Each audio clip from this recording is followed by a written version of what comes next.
Hi guys, സമയം രാത്രി 12 മണി കഴിഞ്ഞിട്ടുണ്ട് കേട്ടോ. അപ്പോൾ ഈ സമയത്ത് എങ്ങോട്ടാണെന്നല്ലേ, അവരെങ്ങോട്ടും അല്ല, എൻ്റെ വീട്ടിലേക്കാണ് കേട്ടോ പോകുന്നത്. ഇക്കടെ വീട്ടിൽ ചെറിയൊരു പരിപാടി ഉണ്ടായിരുന്നു. അപ്പോൾ പരിപാടിയൊക്കെ കഴിഞ്ഞപ്പോൾ കുറച്ചൊന്ന് ലേറ്റായി. എൻ്റെ അമ്മയ്ക്ക് ഇഷ്ടപ്പെട്ടൊരു സാധനം ഉണ്ടാക്കിയിട്ടുണ്ടായിരുന്നു, കൊടുക്കാൻ വേണ്ടിയിട്ടാണ് കേട്ടോ ഈ നേരം കെട്ട നേരത്ത് ഇവർ രണ്ടുപേരെയും തൂക്കി പോകുന്നത്. അപ്പോൾ വീട്ടിൽ പോയി ഇതായിരുന്നു സാധനം. കണ്ടപ്പോൾ നിങ്ങൾക്ക് മനസ്സിലായിട്ടുണ്ടാവുമെന്ന് വിചാരിക്കുന്നു. അപ്പോൾ അത് കൊടുത്ത് വരുന്ന വഴിക്ക് ഞങ്ങൾ ചെറിയൊരു തട്ടുകട കയറി. ഇതുവഴിയൊക്കെ പോകുമ്പോൾ കയറാറുള്ള ഒരു തട്ടുകടയാണ്. അപ്പോൾ ഇവിടുത്തെ ഒരു സ്പെഷ്യലുണ്ട്, ബൂസ്റ്റ് സർവത്ത്, ബൂസ്റ്റ് കുലുക്കി എന്നൊക്കെ പറയും.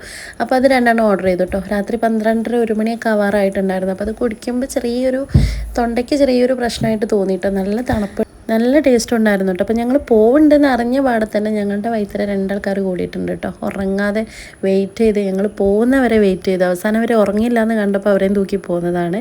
ഋതു ഉറങ്ങിപ്പോയിട്ട് ഋതുവിനെ അവർ പറ്റിച്ചു കേട്ടോ. പിന്നെ ഐസുവിൻ്റെ ഷർട്ട് ഇടണമെന്ന് പറഞ്ഞ് വാശി അടിച്ചിട്ട് ഷർട്ട് ഇട്ടിട്ട് എൻ്റെ കൂടെ പോകുന്നത് കേട്ടോ. അപ്പോൾ എന്തായാലും വീഡിയോ ഇഷ്ടപ്പെട്ടാൽ ഒന്ന് ലൈക്ക് ചെയ്തേക്കണേ. താങ്ക്